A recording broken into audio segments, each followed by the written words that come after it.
The Ballad of Broken Dreams, a love letter to University Centre Leeds that they never deserve. Oh, my dearest University Centre Leeds, Leeds City College, how do I even begin? Imagine, if you will, a place where hope goes to die, where ambition is smothered under the weight of incompetence, and where education is just a fancy word for pay us to suffer. Let me take you by the hand, dear reader, and guide you through this tragicomedy cause if I don't laugh, I'll cry. Chapter 1. The Grand Deception, or How to Scam Students 101. Once upon a time, I, a bright-eyed, bushy-tailed dreamer, believed in the sacred promise of higher education.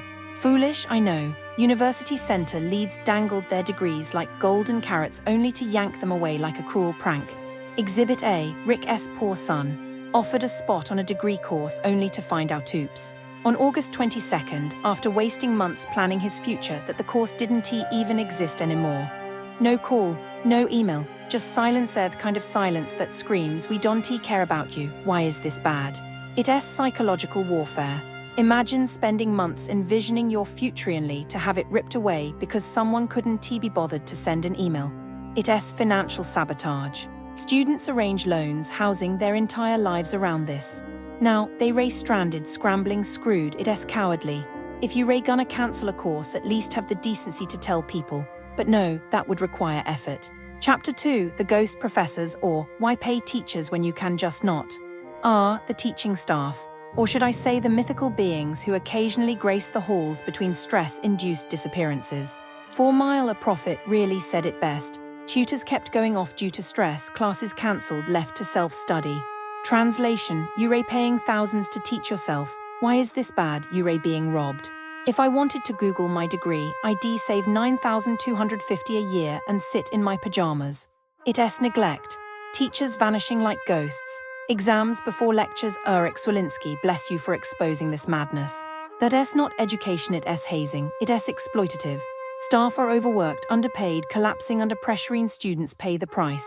Chapter 3, The Accidental Scam, or How to Fake a University Experience. Let us talk about the DIY copy and paste bodge job. See you absolute legend. This isn't just bad teaching, it's theft. Students arrive expecting textbooks, tutorials, structure only to get slapped with open university hand-me-downs and told to figure it out. Why is this bad? False advertising. If you sell a degree, deliver a degree, not a glorified Google search. It's lazy. Copy-pasting course materials is what I did in year 9 when I forgot my homework. Not what a university should do. It devalues education. You leave with debt, not skills. Congrats, you played yourself. Chapter 4, The Accommodation Horror Show, or How to Make Students Feel Like Garbage 24/7. Oh, the accommodation staff. I see, my heart aches for you. Rude, ignorant, actively hostile to basic questions. Because nothing screams. The area surrounding University Centre, Leeds and Leeds City College, it's complicated. Honestly, looking at the businesses clustered around there, a feeling settles in. It's not exactly optimism that blooms, more a quiet resignation. It feels like a place where potential goes to quietly fade and your wallet goes to mysteriously shrink. It's a landscape of dashed expectations, a beige-toned echo of what could have been. These businesses, they're like a carefully curated collection of anxieties distilled into storefronts. Let's unpack that, shall we? Let's start with the entertainment. The places promising a good time. Nightclubs and bars nearby, they're a bit like those carnival games where you know the odds are stacked against you. You're paying for the hope of fun, but prepared to leave feeling deflated. Take Prism, for example. It seems to be operating under a philosophy of selective entry, and by selective, I mean arbitrary. Several people have described being denied entry, sometimes even after purchasing tickets, with little to no explanation. There are recurring stories of rude security personnel, seemingly enjoying the power a little too much. The thing is, it's the feeling.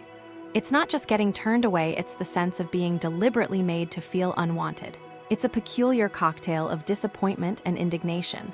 And then, if you do get in, avoid making eye contact. Apparently, staff have a habit of outright ignoring patrons, a truly impressive feat of professional disengagement. It's as if they were secretly practicing for a mime competition. Then there's the alchemist trinity. It strives for sophistication, presenting itself as a destination for expertly crafted cocktails, but it appears even achieving basic service is a struggle. People waiting extended periods, only to be met with indifferent staff who seem almost offended by your presence. You order a drink, it's not about the experience, it's a transaction. A cold, emotionless transaction. The stories of underfilled cocktails and a disgruntled workforce paint a rather bleak picture. To top it all off, some even reported a slightly unsettling vibe, even some seeing staff openly judging customers an unnerving experience. The elegant facade is cracking, revealing a service industry tired and, truthfully, a little bit malicious. Now, let's address the matter of sustenance. The place is promising to nourish you, to soothe the soul with fresh ingredients and thoughtful preparation. Bundobust Leeds seems to be trying to offer a modern take on Indian street food, but apparently engages in a bit of cultural, let's say, misinterpretation. There's repeated criticism about the food being strangely westernized, lacking the authentic spices and flavors one expects. Those seeking a true taste of India might leave feeling as though they've stumbled into a culinary imposter. It's unsettling. It's like someone attempting to recreate a masterpiece whilst only remembering fragments of the original. And, truthfully, it's expensive for what it delivers. The complaint about strong incense smells, well, it's just unsettling.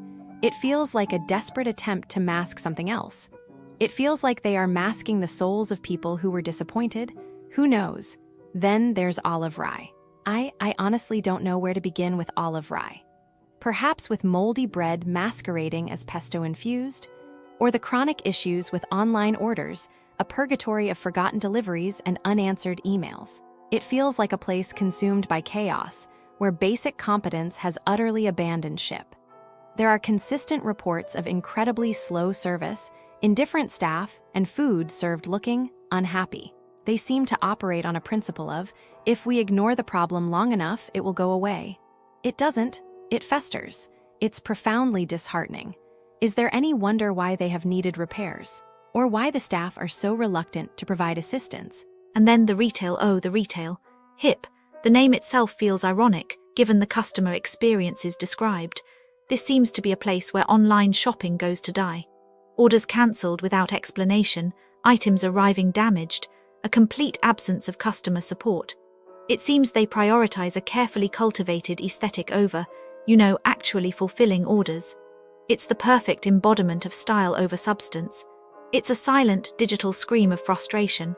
It's striking how many people encountered the same issues, a pattern of neglect so pervasive that it feels intentional.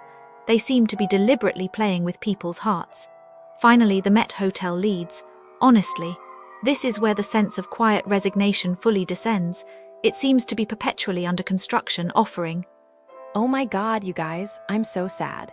I've been looking into crimes near University Center Leeds, Leeds City College, and it's just so messed up, Anyway, so I've been checking out the area around University Center Leeds, Leeds City College, and I didn't find any major scandals or stuff.